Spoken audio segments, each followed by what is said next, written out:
Welcome back to the Gruber Morning Show.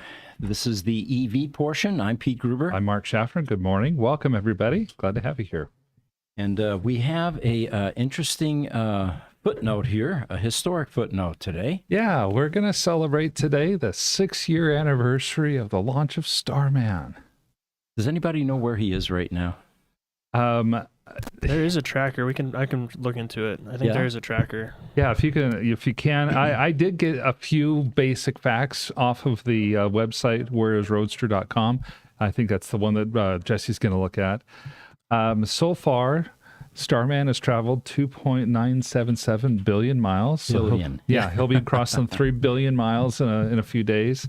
The car has exceeded its 36,000 mile warranty by a little bit. In fact, by about 82,700 times. Right. This car has traveled far enough to drive every one of the world's roads 74.5 times. Wow. So, yeah. I've got something for that real quick. What do you have, Cass? So when I was in Hawaii, we were going up the mountain Haleakala, which is this really big mountain. It's about as big, maybe not even bigger than Mount Everest. It's one of the biggest mountains in the world. So we're going up Haleakala. Haleakala has lots of windy roads, perfect for a roadster. And it's about an hour up to the peak. Mm-hmm. So we're all in our car. It's my dad, my mom, my 6-year-old brother, my papa, my grandma, my sister, and me. And to entertain ourselves, I was like trying to tell some stories, and we had just gotten above the clouds. And my brother goes, "Wow, that looks like heaven." And then he also goes, "If we keep climbing, we're going to be burned by the sun." And I go, "Well, you have to be in space to do that." And then he's like, "Oh." And I was like, "Did you know that there's a Tesla Roadster in space?" And he goes, "That's cap." 6-year-old told me cap for one, which is like, no, that's not true. That's not real. And I go, yeah, this guy named Elon Musk put a Tesla Roadster in space. And he's like, no, that's not real. That's not real. And I was like, I'll show you. All right, here you go. Here's the tracker. Oh, we got a tracker. There it is. That's it's kind of Starman. I don't really know. It's traveling at 72,000 miles an hour. Yeah, but 72,000. Car's in a stable orbit. About 22 or so % chance that sometime in the next 15 million years, if the car is not destroyed by micrometeorites first, that it'll crash into Earth. Amazing. And it says it's over 65 million miles away right now. Yeah. You just have to wonder if intelligent life forms come across this thing, what kind of conclusions will they draw from this? Will they be impressed? Will they be underimpressed? All of that. We had a Roadster here, and we were. It was the world's lowest mileage Roadster, 38 miles. And I got a backstory on that, by the way. We thought that it was 30 miles test driving, and it was 7 miles of owner driving to a service center. It turns out there's an update to that story. It was actually 36 miles test driving, and only 1 mile driven by the owner, never titled, and he drove it around his property once, parked it, it sat, got bricked, and here it is, 13 years later being sold. Oh my goodness. But anyway, that is the world's lowest mileage Roadster, and of course people chimed in and piped up, well, where the highest mileage Roadster is, and that was Starman. That's right, that's Starman. Looks like we got someone coming in from YouTube. Oh, Giselle is with us from Florida. Thank you for joining us. I hope the Fusion Red Roadster is doing well. It's a beautiful car she has. It has a visible carbon fiber top, and what a better place to drive it around than Florida, Oh, I remember seeing that car when it was in our shop. Mm-hmm. We've talked about Giselle's car before, if I remember right. Hers was the one that had a resistive cell that was dropping about 20 miles a day. Yeah, exactly. And we were in a hurry to get it here because the more time goes by, the worse it gets. And we thought we had it nailed just right so that the transporter picks up. It would take 4 or 5 days to get here. It would still have some life. We could drive it off the transporter. As it turned out, the transporter got a cold or something, and 1 or 2 days went by. And as we suspected, she actually drove it on a transporter. But by the time it got here, it was dead and bricked. So we ended up having to unload it, but it was up and running within a very short period of time. Well, Giselle, we certainly hope that you enjoying your car right now, and so glad to have you on the show. Yeah. So Tesla shares apparently are dipping again, and they're in fact, as of this morning, they're down 3.7%, and it was 181 when I woke up. I don't know where it's at right now, but I hear it's something similar. Yeah, it's pretty similar. I checked about a half hour ago. It was at 183, about 183.50, and seemed to be bumping up just a little bit. So the Wall Street interpretation of what's going on is that it's a stock reaction after the Wall Street Journal again reported Saturday that Tesla's chief, Elon Musk, took drugs with some Tesla board members, citing people who have witnessed the drug use and others with knowledge of it. The Journal also wrote a similar type article in January of this year. I remember that article. And we actually did a video on this. That is worth watching. It's out on YouTube, by the way. And, it basically, the thumbnail says something like, does Elon really do drugs? And, but anyway, the thing that I keep pointing out was, 40 years ago when I first started getting into investing and I liked working, trading on the stock market and all that, if you were really interested in something like that and you considered yourself moving into that professional field, the Wall Street Journal was the Bible of that whole industry. And back then, people would commute, and when they had time to spare, all the execs in New York would be reading the Wall Street Journal on the subway or on the trains. That they weren't reading Inquirer magazine, in other words, or People magazine. Yeah, exactly. It was the trade journal, right? Well, for them well, you had some ideas on this. Well, yeah, I went back through this article again. First, this isn't why Tesla's going down right now. Mm-hmm. That's the first thing. Tesla shares are going down much more because of the wider announcements in the industry that there are EV cutbacks. There's the general slowdown in demand in the EV marketplace. There's Tesla putting things out into the marketplace to try to spur sales, such as free supercharging for life transfer, such as FSD transfer at the same time. That was announced this last week. Mm-hmm. And Tesla even announced guidance at their investor day that the 50% year-over-year growth is gone. Mm-hmm. It probably will never be back. Well, those are the types of things that'll drive share prices down for professional investors. While it's certainly not necessarily going to be looked on positively if Elon is truly using drugs, they're going to say, Tesla is not Elon. Necessarily. Tesla is a big company with a lot of people and a lot of sales, and they're not going to really count that. Moreover, this Wall Street article, it's so common in the press today, and not just with Wall Street Journal, with liberal press, with conservative press. They put these opinion pieces out there. They're unsubstantiated. They're the author's opinion, and they write them as though they're hard news. Right. And I think that I read through some of this article, and that was my exact impression on this article was, somebody has an opinion piece here. They think that Elon is using drugs, so Tesla's going down. No, I don't think, no. Well, as this article says, reports of drug use and weak governance can impact investor sentiment. Other automotive stocks, however, today were weak. Yesterday as well. Shares of Ford Motor Company, General Motors, Rivian Automotive dropped 4.5%, 2.9%, and 4.2% respectively. Yeah. Well, their CEOs were not allegedly drug users, So what happened there?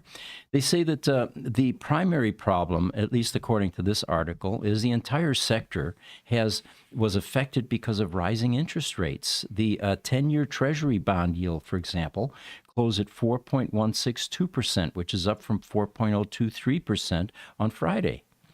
And then rising interest rates, of course, make purchasing cars, which are often financed, more expensive.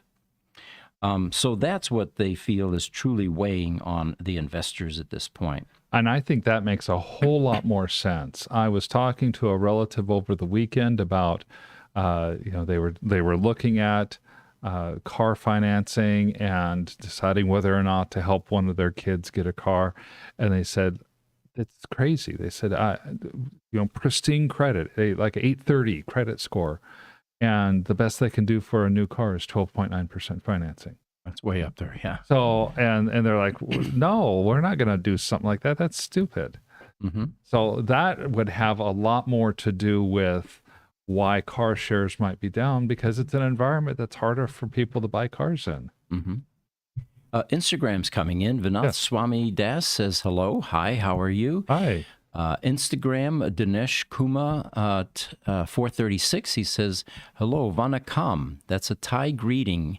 Vanakam also means, may there be respects to you. Well, Vanakam then. Yeah, Dinesh. thank you. Thank you for joining us. Guys, real quick, I have one other thing on that Elon story. Yeah.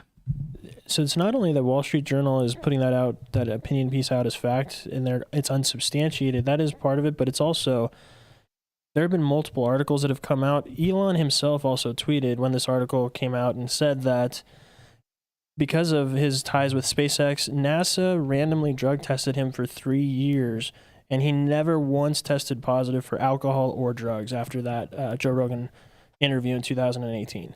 So the Wall Street Journal, it's not that they just didn't go check their facts, it's that they directly went against all the news that came out about Elon passing all those drug tests for 3 years.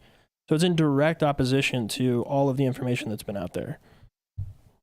So disappointing that the Wall Street Journal would stoop to that kind of yellow journalism, but they have to evolve and change, and some of those respected magazines went out of business actually. So maybe Some this of them is did. their way to continue to generate revenue and compromise some of their original values. It's kind of sad to see, honestly, because it does very little to Elon Musk. It does a lot more to potentially harm the Wall Street Journal and their reputation. Mm-hmm. On TikTok, Pro Automation says, hi there. Tesla car is facing battery problems? Ask that question. That's kind of general. I'm not sure that it is.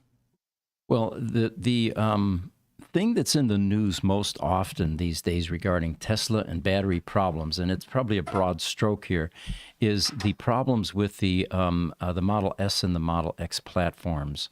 That have the 18650 multi-cell designs that are facing issues. That there's the BMS 029 and 18 errors, and those are the ones, unfortunately, that make the news. The wide majority of cars are functioning quite well.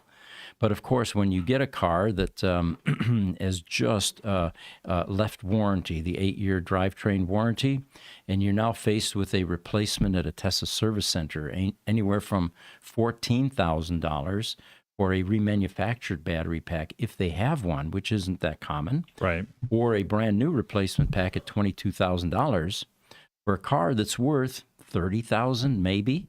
Oh, and with some of the declines and depreciation, a lot of these cars are only worth $20,000 themselves anymore. Yeah. So that tends to make the news. And it is unfortunately one of the drawbacks of electric vehicles at this stage in their evolution. Remember, in an internal combustion engine car, you have a lot of expensive things in there, but you have many of them, so it's spread across a number of items. Right. And your transmission isn't going to fail at the same time that your engine fails, or whatever else is expensive. But unfortunately, in an EV, the most expensive item is that propulsion battery. Yeah, and that's, I know that we can help do repairs on some of the Model S batteries. For us, it's just a matter of bandwidth. Yeah. There are so many people that need it, that want it. We have a waiting list on the Model S's. Fortunately, the Roadster business, we're able to accommodate every Roadster that comes along. But that's not the case with the Model S.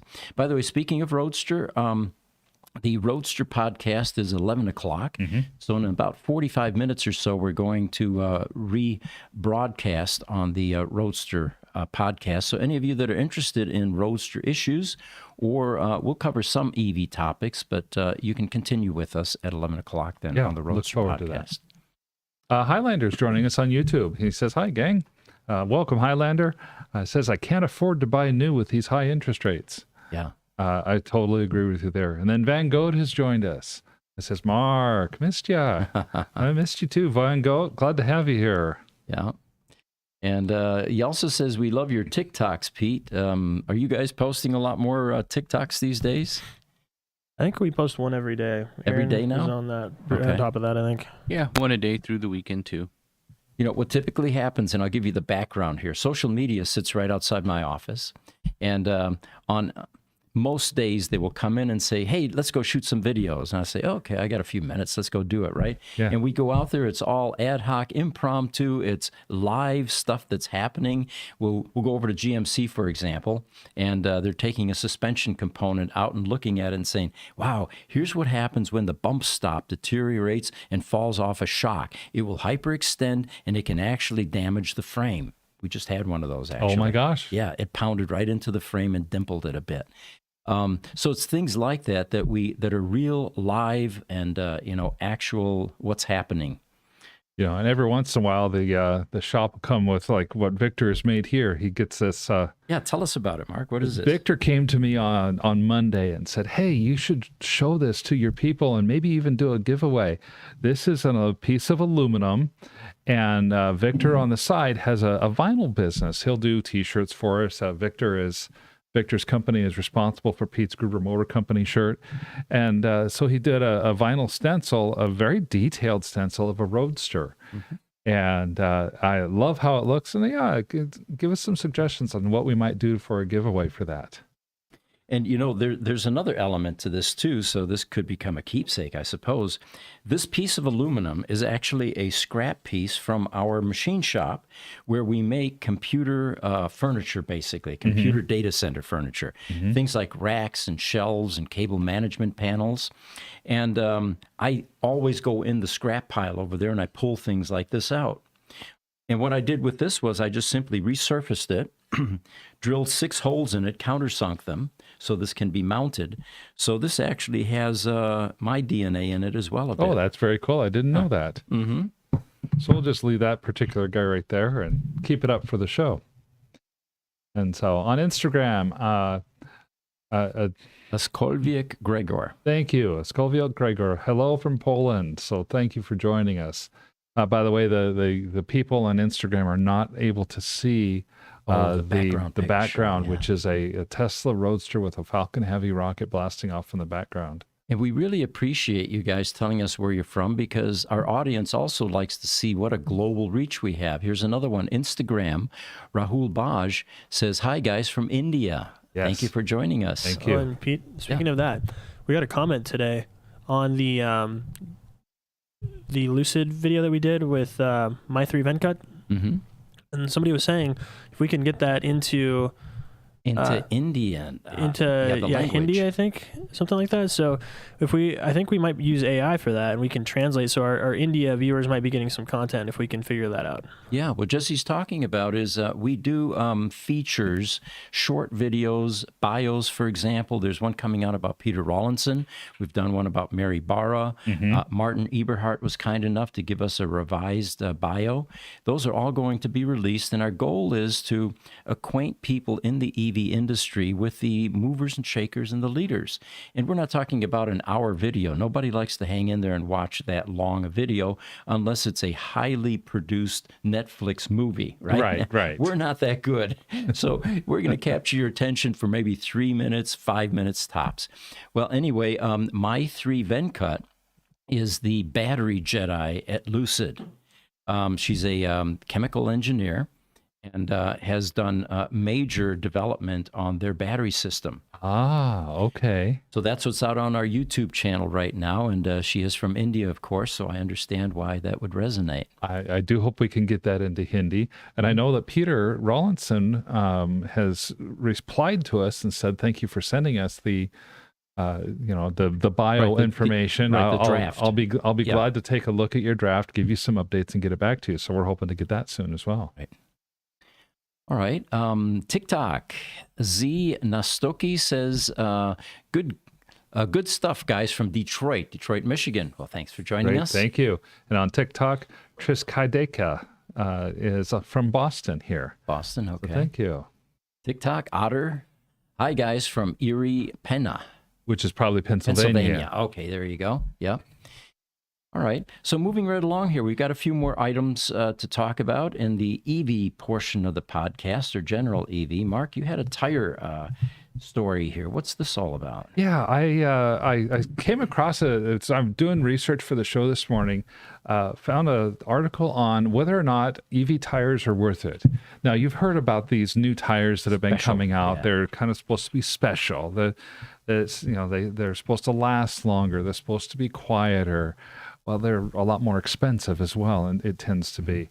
So, by now, most of us know that electric vehicles eat tires. Mm-hmm. I mean, an EV, I've seen a Model S go from a brand new tire to a completely trashed tire it's got steel tread wear, showing in 15,000 miles to 20,000 miles. Lawrence Hodge from Jalopnik put out an article just this morning, and he weighed in on this, and he was asking basically, what is it that makes EV tires?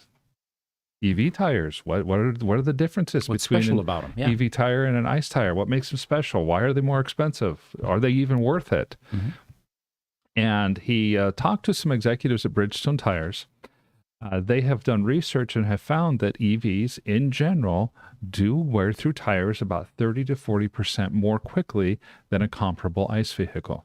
For example, my wife and I own a Volvo XC40 Recharge, which is their EV version. There is a Volvo XC40 ICE car. Mm-hmm. Our EV version is going to go through tires about 40% faster than the ICE car. Mm-hmm. And this is mainly because of three factors. First, the EV weighs more. Mm-hmm. Our XC40 Recharge is 1,200 pounds heavier than the XC40 ICE vehicle. Second, the EV motor has more power. Even if you're not squealing your tires when you take off, it has more power, which, thirdly, produces more torque, which is harder on tires and causes them to wear a little bit more quickly. Manufacturers have not been able to go and stop this wear. They haven't. They say it is what it is, but they're now trying to do some things to slow down the wear and make EV tires a little more compatible with what ICE vehicles have in terms of wear life. So what they are doing is they have a slightly different compound in these tires. It causes a little bit lower rolling resistance, and that makes the rubber itself a little bit harder and less prone to coming off as you're driving down the road. There's that slight change in the compounds. They also will add foam to the inside of the tires to help reduce the road noise. EV drivers complain about the road noise their tires generate because they don't realize when they're driving in an ICE vehicle, there's engine noise that is louder than the road noise the tires make themselves, and in an EV vehicle, it's all silent. These are the Goodyears that I just threw up there. Yeah, thank you. These are the electric drives too. That's a great one. I actually took some time to look at a local store's tire prices. So I went to Discount Tire. That's a well-known tire shop here in the southwestern U.S. And I said, okay, I'm going to pretend I have a 2018 Tesla Model 3 all-wheel drive. Here's what I found. Pirelli has an EV-specific tire. It's $248 a tire. Hankook has an EV-specific tire. $258 a tire. Oops. Sentry has a non-EV tire, so it's an ICE vehicle tire, $86 a tire. Wow. Substantial difference. Substantially different. The Sentry tire has an expected life that's actually pretty close to the expected life for the EV tires.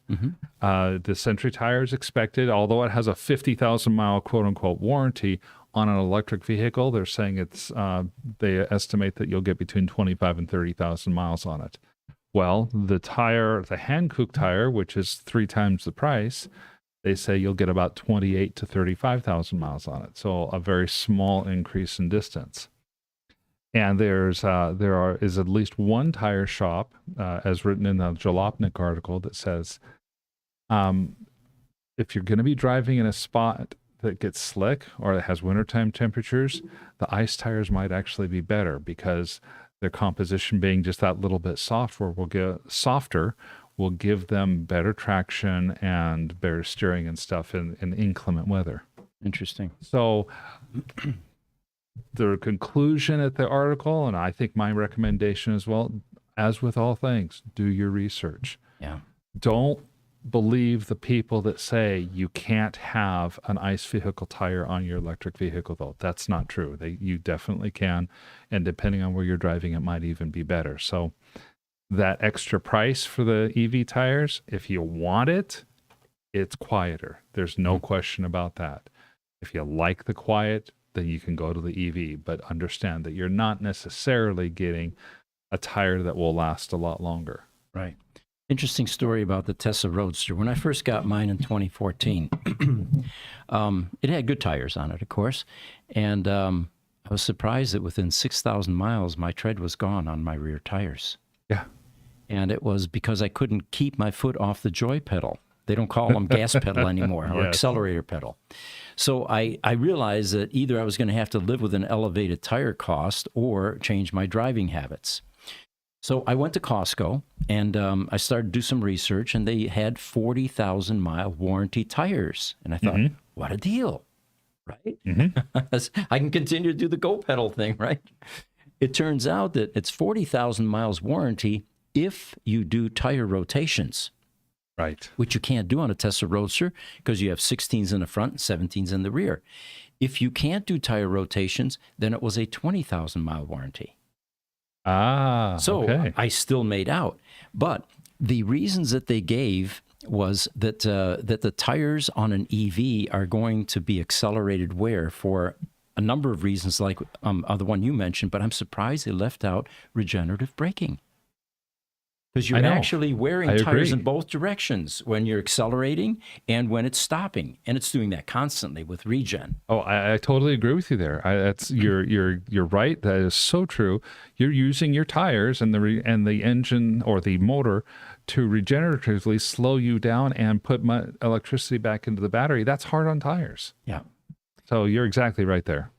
And the last time I went to Discount Tire for tires for my Tesla, they actually said they would not honor the full warranty from a manufacturer if you take an ICE vehicle tire and put it onto an electric vehicle. Oh, really? Okay. And so they say you can do that. They won't stop you, but they also said if you do that, then basically you're not going to get your tire warranty. When your tire wears out, it doesn't matter if you're rotating them or not. You're going to have to buy new tires. Interesting. So they're getting smarter. Yes. All right, got an interesting article here. And this one says, at what point do you decide that Tesla is bigger than Musk? The time may be right for Elon Musk to step down as CEO, suggest experts. Now, they don't list the experts here. But part of the article says that, Elon has gone on record before saying he never wanted to be the Tesla CEO. So based on that, they think that it may be time for Elon to step aside. Now, I don't think there's a successor at this point. I don't think there is either. That's part of the problem. This is a Fortune article, which I did take time to look through some of that article. They make some decent points. Probably the most comparable point they made was to Apple and Steve Jobs. At some point, Steve Jobs, it became believed years ago that Steve Jobs was actually running Apple into the ground, that he was not able to get Apple to grow any further than it was because he was resistant to the changes that the board believed needed to be made. So they fired him. Apple then put in a bunch of corporate governance and corporate structure items while Jobs went off and made Next Computer. Fast forward 3 years, Apple grew, but they were close to going bankrupt again. And because they were no longer profitable, they had lost those creative juices. And but they were much larger and they had good corporate governance structures in place. So what did they do? They bought Next Computer, paid Steve Jobs $500 million for his company. Within 3 months, the concept of the iMac came out and the concept of the iPhone came out about a year later, and the rest is history. Yeah. But the difference was when Jobs came back, those corporate governance and structure things stayed. Yeah. And that's kind of the point the Fortune writers are making here. They're trying to say, Well, Elon also is kind of resisting. He's a visionary. He's a mercurial leader. He's not a rule follower. And people who are trying to establish processes and rules and stuff like that to help Tesla grow, he's resisting them, and he's actually causing the company harm as a result. I don't think so in general. You know, things have changed quite a bit too. We did a video about 3 years ago when we first started getting heavily into social media, and the basis of the video is that Elon is not your typical automotive chairman, leader, CEO, or whatever. And we listed all of the things that make him different. And one of the things that we said in the video was, you know, other than Lee Iacocca, does anybody really know who the CEO of Volkswagen is? You know, at that time, all of the auto manufacturers were listed, because the auto manufacturers typically used to build their brand through lots of saturating advertising. You know, Tesla proved that you don't have to advertise. You get a mercurial leader like Elon, who's in the limelight constantly, and that becomes your form of advertising. Yeah, Elon becomes and became and still is Tesla. And today we have many others. RJ Scaringe with, for example, Rivian. And then we've got Mary Barra with GM. She suddenly emerged as somebody that's highly visible. We've got Wang Chuanfu with BYD, you know. And by the way, all of the ones that I just mentioned are going to be short bios that we'll be releasing on our YouTube channel. And if you're interested in getting something more interesting than a Wikipedia presentation on these people, check out those videos. There's some humor in there. There's some real life examples of their successes, where they came from, what got them into the automotive world. And yeah, I think you'll find it interesting. Wow, time is flying today. I just looked up. Yeah. Let's get to some more questions. Sure. On TikTok, Z Nastaki says, I have a 2014 Tesla Model S. My cam only sees the speed signs and there's no autopilot. Do you think it might be the autopilot computer? There's some diagnostics that of course can be run, but it certainly could be. 2014 sounds like it's out of warranty. Okay, so that's one of the issues. You're trying to avoid a high cost of repair at the Tesla service center. But that may just be something that you'll have to take there, unless you live in an area where you have talented people. And there are very few in the United States these days that are independent shops like ours that can actually dive into something like this. Well, in 2014, that's a really, really early autopilot, because many 2014s that we've come across don't have autopilot based on the fact that they're 2014s. Good point. Yeah. So that's a good question.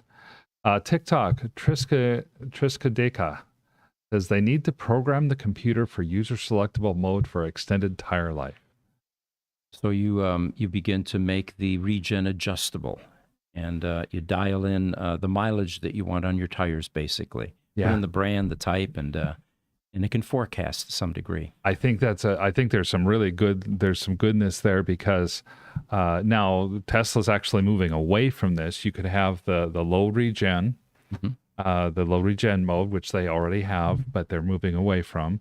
But to program that the torque on the motor doesn't ramp up until your speed ramps up, and that would make it also behave more like an ICE vehicle. You know, it just occurred to me, AI is moving into the cars. Yes. They're becoming intelligent. And it's a very simple algorithm to just simply, at the end of the day, have AI talk to you in your car and say, you know, your driving today resulted in X amount of tire wear. Now the lifespan of your tires is X. And if you scale back a bit, it can become, you know, something else. That's a great idea. And that instant, almost like it's almost biofeedback. In the way that it is. That's a great idea. Because the car knows. In fact, I was talking to one of the technicians this last week about how intelligent the EVs have become. And for example, there are storms in California right now. The EV manufacturers are in constant communication with their vehicles. And they can tell when a breach has occurred and when water has entered the battery pack. Is it an isolation fault? Yes. And what area in the pack is it in? So, for example, if you have a slight incline, it's going to stay toward the front. The last thing you want to do at that point is put it on a tow truck and slosh that water all throughout the pack, because now the entire pack is compromised. Right.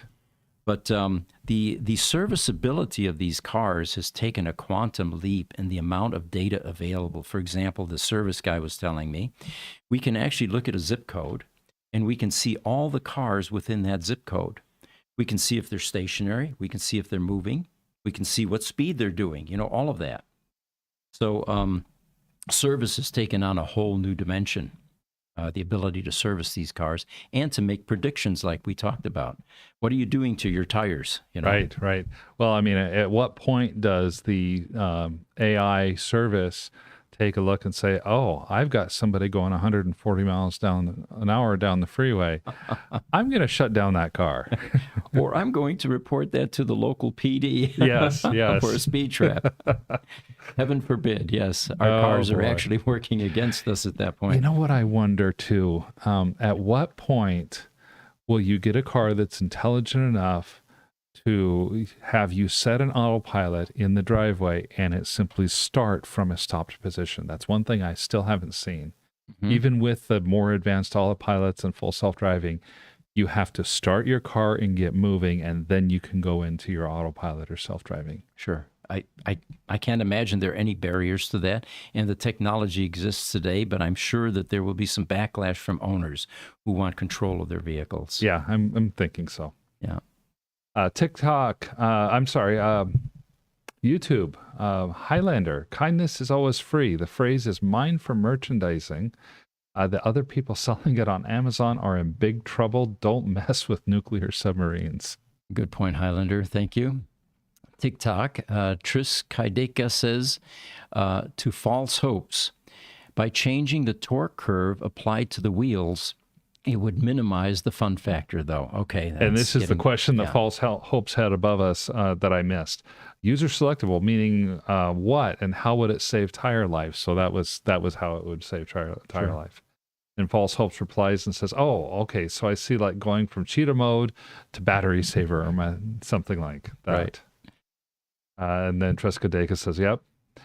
Almost like standard versus ludicrous mode in older Model S's. TikTok, Zinatoski is chiming in and says, thanks, guys.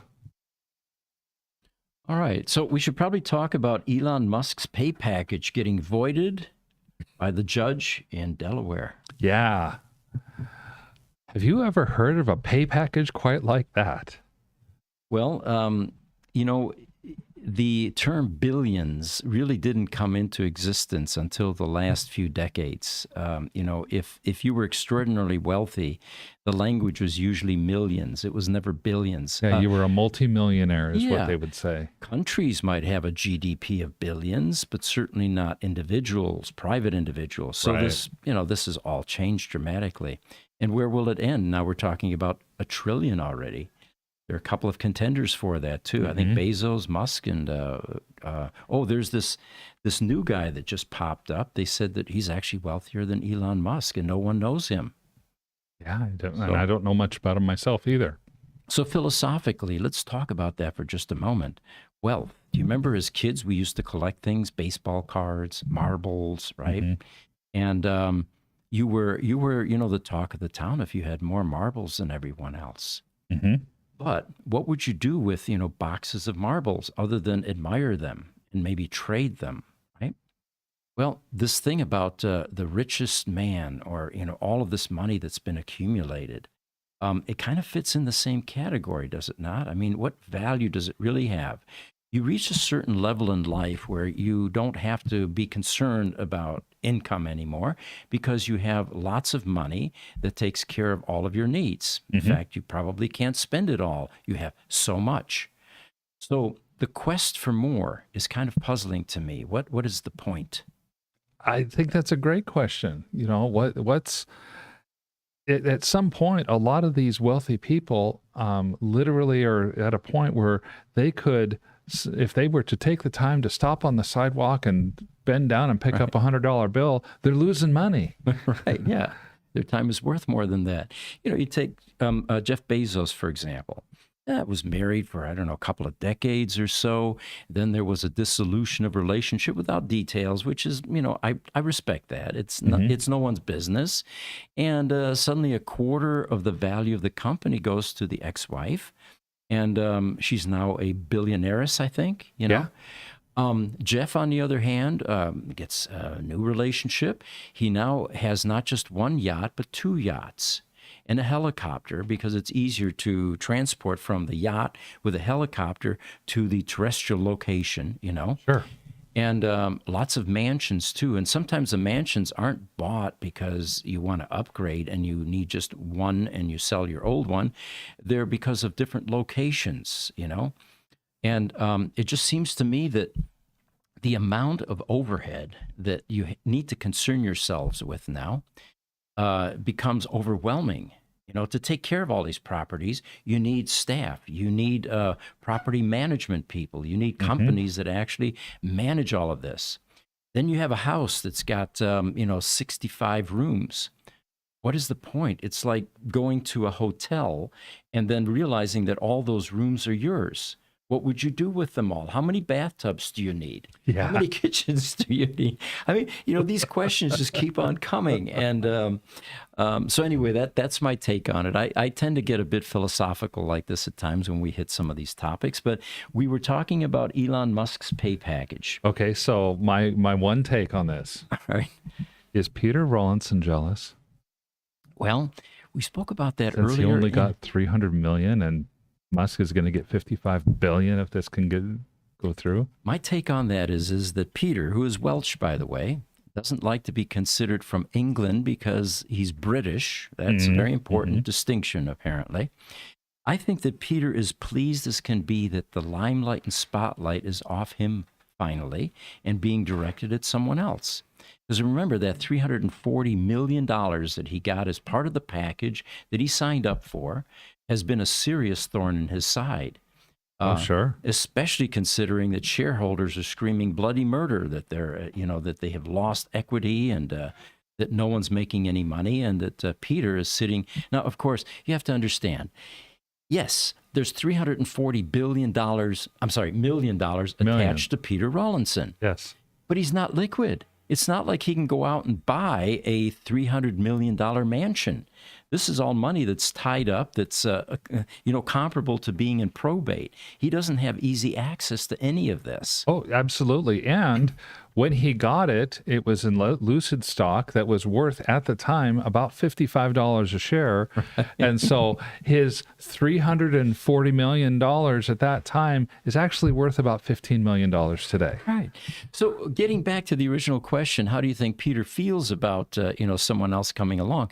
I think he's pleased as punch, hoping that the limelight finally is, the spotlight is, taken off of him and placed on someone else. I just wonder if Peter's going to end up coming back and re-quoting Elon back to himself. Something about compensation level and profitability level of the company or something like that. Right. And, the final question here is from, again, a philosophical standpoint. Is your value as a human being tied to the amount of shekels that have been accumulated in a bank account somewhere? I think that most intelligent people are going to look at something well beyond how large your bank account is to assess what your character, your personality, and whether they like you or not. Yeah. One would hope so. Yeah. One would hope so. But anyway, the rest of the story is Elon Musk's Tesla pay package has been voided by a Delaware judge after the case was ruled in favor of the plaintiff. A shareholder, not shareholders, but one apparently, who challenged the validity of the amount of the payday. Judge Kathleen McCormick ruled in the Delaware Court of Chancery that Musk's pay package did not meet the standard of, and then it cut off on me here, but some sort of a criteria, I think. Yeah, it was the standard. I had read, not in this article, but had read elsewhere, something that the standard she was talking about was the corporate fiduciary standard. It's a standard that officers and owners of the corporation are supposed to do what's always in the obvious best interest of the corporation and not themselves personally. Right. And she, the accusation made by the shareholder, one shareholder, was that that that Elon had strong-armed the board of directors into giving him an unfair pay package, and in this case, the judge happened to agree. It took people by surprise. Mm-hmm. Almost everybody who knew anything about the case and was watching the case said, this doesn't have a snowball's chance in hell of making anything, and of much less being actually winning a winning case, and yet it was. Yeah. And then, of course, the immediate reaction from Elon was stating that companies should not incorporate in their business in Delaware. And that, of course, has been going on for decades. You had mentioned some advantages to doing that. Do you want to elaborate on that? Yeah, I mean, most of the large corporations in the United States are incorporated in Delaware. And there's a specific reason why. Delaware has the reputation of having the most friendly business laws on the books of the entire 50 states, and B, the most business-friendly courts in the entire United States. Until now. Until now. So Elon is obviously talking about now reincorporating Tesla in Texas. I did a little bit of looking and said, okay, what advantages are there, Delaware versus Texas? And what I just mentioned are the Delaware's main advantages. That supposedly that's still the case. One big thing that Texas has, though, that Texas doesn't have that Delaware does, corporate income tax. Okay. You pay as a corporation income taxes on your earnings in the state where you're incorporated. So that means Delaware, which has corporate income tax, will charge Tesla corporate income tax, even though Tesla is a worldwide multi-billion-dollar corporation that is used to be based in California and is now based in Texas. If they reincorporate in Texas, a majority of their income then goes to that Texas corporation where it's not taxed. So there's some legitimate financial reasons. Interesting. For Tesla to consider incorporating in Texas. Texas does also have, is known to have a very business-friendly environment to work in, though. And then, of course, since Elon is very active on X or Twitter, he decided to take a poll. And the poll basically said, should Tesla change its state of incorporation to Texas, home of its physical headquarters? And guess what?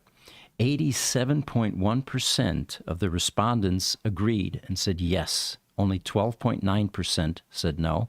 And that was from a poll of over 1 million votes. 1.102 million, by the way. That's a lot of people. There's wow. Wow, that's something And of course, else. one might argue, well, those might have been fanboys. I mean, people, on Twitter Maybe, typically are but- going to be pro-Tesla and pro-Elon, so... Maybe, but that's 1.2 million of them. Really? Couple more comments we have. First, Highlander says, I have to do a deep dive on these tire issues. Would love to see your results, Highlander, if you do that. Please report, yes. Yes. And then Highlander says, sunglass commercial time. You guys don't have a camera on you? All right, all we're going to hear is audio then. No camera. Yeah, but Mark can still hold it up. I can still hold it up, though. We've got this as our sample. So go ahead, Cass or Aaron. Well, Cass was telling me a story that she went to Hawaii and she felt really bad for her sunglasses because she didn't have what? Proper receptacle for her sunglasses, of course. Exactly. So she went on the Gruber site and bought sunglass leather case for $79.99, and she got a discount by using code Aaron AARON when she checked out. Not code Cass, though. No, not still yet. need one. That's coming, right? It's Yeah. coming. That one's coming. And then secondly, we also are thinking about doing something with things like this. And we'd like to hear from you. If you want us to make more things like this, there's a version that says Gruber Motor Company, engineering, sales, and all that, parts, or something like this with a Tesla Roadster. Of course, we're going to have to do this during the Roadster podcast. Oh, yes, as well. absolutely. Yeah. There will be some people chiming in there, but we're here to please. We'll do whatever our audience feels is important and would be meaningful to them. So Dave on SoCal from TikTok says sunglasses during a podcast. Wow, the lights must be bright, silly. And then Well, YouTube. that's one of the reasons maybe that we have sunglasses. And then Highlander chimes in, and this is my comment earlier about Peter Rawlinson, who is very proud of the fact that he is Welsh and does not like to be considered English because the English have been suppressing some countries there for many decades. And so anyways, Highlander says, I'm Scottish. It's very important. There is no United Kingdom. Interesting. Very interesting, and thank you for that extra insight, Highlander. All right, so it turns out Tesla is expanding its facility in Sparks, Nevada, to bring the supply chain for cheaper lithium iron phosphate batteries to the U.S., LFPs, remember? Mm-hmm. The electric automaker has been buying idle equipment to make batteries from its Chinese supplier, CATL, which stands, by the way, for Contemporary Amperex Technology Limited. You can see why they go by CATL. I can see, yeah. And the Post said that the plant will have an initial capacity of about 10 gigawatt hours. It sounds like a lot, and I can't get my head around those big numbers anymore. It's a big number, but actually it's not. When you have a single car taking 100 kilowatt hours of battery or 90 kilowatt hours of battery, you get to 10 gigawatts pretty quickly. Okay. So they say the move comes as regulation in the U.S. curtails companies from depending on countries such as China to source materials used in batteries, such as nickel, cobalt, and lithium. This year, Tesla's cheapest cars, the Model 3 compact sedan, lost tax credits for the purchase of EVs under the Inflation Reduction Act, as the new regulations on sourcing of battery materials kicked in. China currently houses the largest manufacturers of LFP batteries, including BYD and CATL, both of which supply Tesla. And then Panasonic, of course, also is a supplier, but it turns out in a different realm. Panasonic partnered with Tesla on the Gigafactory in Nevada with investments in the production equipment. And, of course, Panasonic is a Japanese supplier. And so this type of equipment is used to manufacture and supply EV makers with cells.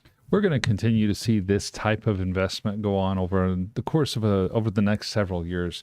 As long as the political climate is such that there's going to be a $7,500 advantage to people who make cars with materials from the U.S. Mm-hmm. By the way, 10 gigawatt hours, probably somewhere around 100,000 cars. Okay, so nothing major, but at least it's a start. It's definitely a start, but considering that Tesla's selling upwards of 2 million cars a year, it's not a real major impact on the number of batteries that they need. Have an interesting perspective here from YouTube from Bronco Buster. He says a lot of corporations have left their headquarter location in California. Ben Shapiro's company, Daily Wires, left California and moved to Nashville. Texas, Florida, and Tennessee are also common locations where they are relocating. There's one other location that's been fairly common, and that's here just right in Arizona. Arizona, yes. We pick up a lot of California companies that are moving out of the state but want to stay in the Southwest. Mm-hmm. And Phoenix, Arizona actually has other advantages. It's centrally located, Texas now and California, and of course north, you've got Giga Nevada. But it is also a rail type location. So for shipping large items, that's one of the reasons Lucid located in Casa Grande. Even though Casa Grande is a small podunk town, there's a strong rail presence there. And for moving large items like cars, it becomes cost efficient. Well, and Arizona has a couple of other advantages that are very uncommon in the United States. The combination of temperate climate, no earthquakes, and very little rain. Mm-hmm. You see Los Angeles, it's received 15 inches of rain in the last couple of days. That rain is going to come up over the California mountains and head to Phoenix. We're going to start getting it today. We might get an inch of that though. Mm-hmm. Right. And so what for them is a life-altering storm. For us is, it's a big rainstorm, but okay, no big deal. And for us, when we get rain, it especially in the winter, it creates a splendid spring in that we have wildflowers everywhere. People think the deserts are barren. There's nothing there, maybe some saguaro cactus. But those seeds remain dormant, and once we get sufficient rains, the whole desert comes to life. Yep. Found out I'm allergic to most of those. Are you really? Yeah. Didn't- I never used to have Oh. allergies when I lived in Illinois. And if I did, it was like during the fall and it was just like a little bit. But here is awful for me. My allergies go wild. And they used to recommend people move here for their allergies and asthma Yeah. Yeah. and TB. And now I like specifically eat honey that's made here Yes. to help with my allergies. Yep. There used to be a co-op in Tempe that would sell bee pollen in jars, bulk. And they recommended you take a teaspoon of that every day to acclimate your body to the pollens in that area. Yeah, I did that too. Did you? Yeah. Wow. Hey, well, we're at time. We need to get going for this particular broadcast. The Roadster podcast is coming up in about 5 minutes. Join us. We'll see you then.